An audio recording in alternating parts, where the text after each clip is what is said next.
I'm not sure I like this $40 video camera because it's got no stable base. It's rounded, and anyway, I've just placed it between some books. As you can see, I'm in an elementary school library. I'm at work today, setting up the computer lab behind me, so I have some time, while I watch paint dry.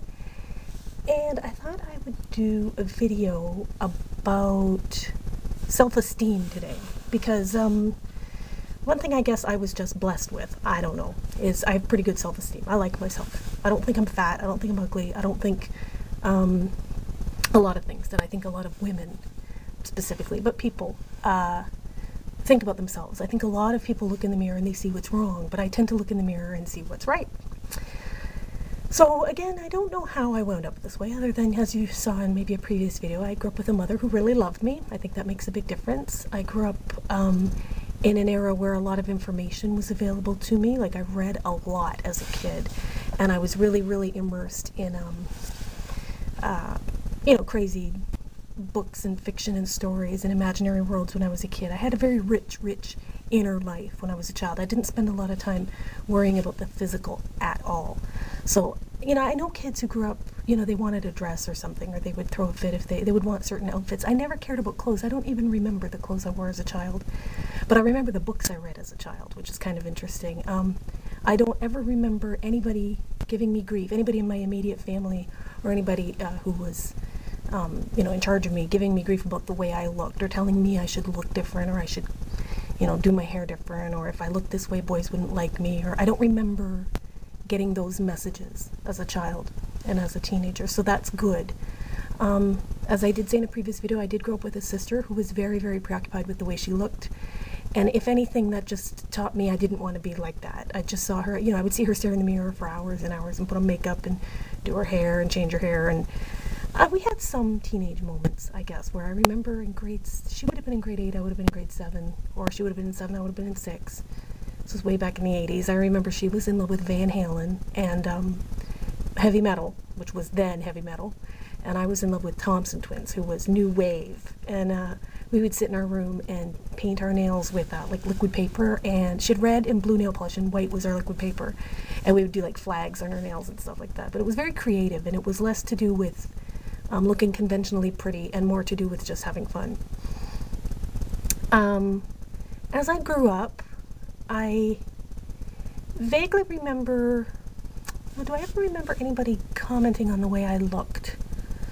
Well, I was always very skinny. I grew up in a fat family, but I was always very skinny. So I would get comments like, oh, you're so skinny, or you're so lucky. And I remember thinking, I mean, if you knew me then, it's really quite amusing, because I didn't diet. I was a very poor eater, but that was just because a lot of foods upset my stomach. And currently, I'm 37 years old, and I just got diagnosed with something called gastroparesis, I think is what it's called. But I don't digest food properly, so food has always made me sick. All my life, eating certain foods, I would always kind of eat very tentatively because I knew something might set off one of these horrid stomach aches that I would get that would usually last 10 to 12 hours, excruciating pain. So, I got to eating just a few things that I knew I liked, and I smoked for years. I smoked from the ages of 14 to 28. So I remember when I turned 28, deciding it had been half my life, and that was plenty. So that was over 9 years ago I quit, 9.5 years ago. And that's when I started to put on weight. I probably put on 50 pounds since I quit smoking, back when I was 28 years old. And it was funny, because as I got fatter and started to bust out of, regular clothes and into the plus sizes, there did come a point where I remember when I crossed 150 pounds, which was, 30 pounds ago. When I crossed into 150, I was scandalized, and I joined Weight Watchers, and I immediately lost 15, and shortly thereafter, I gained 30.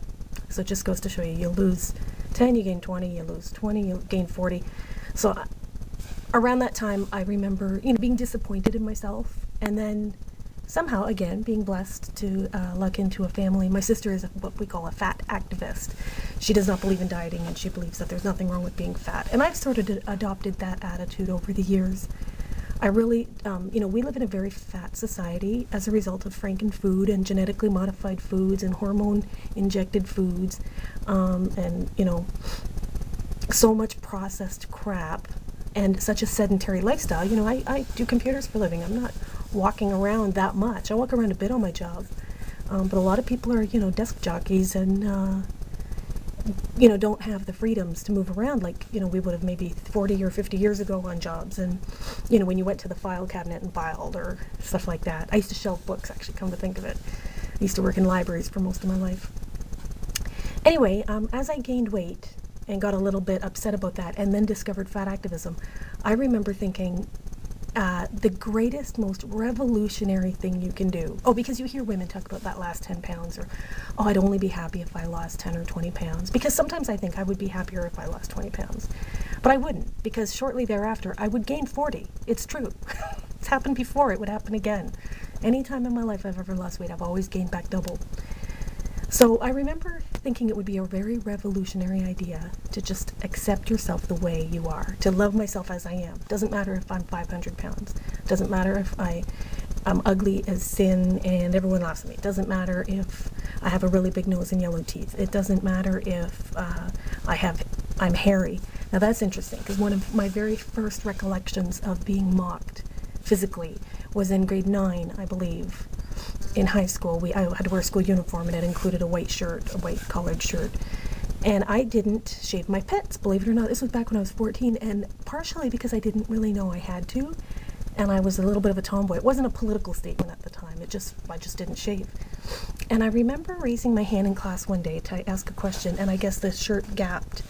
And a boy in my class made fun of me at lunchtime, nice pits or something like that. And I remember being scandalized and thinking, oh, and then I think I started shaving my pits. And then I stopped shaving when I was 19 and haven't shaved since. But that was a political statement. That was a choice. But those years, I remember somebody telling me there was something wrong with me physically. Yeah, like any teenage girl, I was pretty scandalized by that and, worked hard to change it.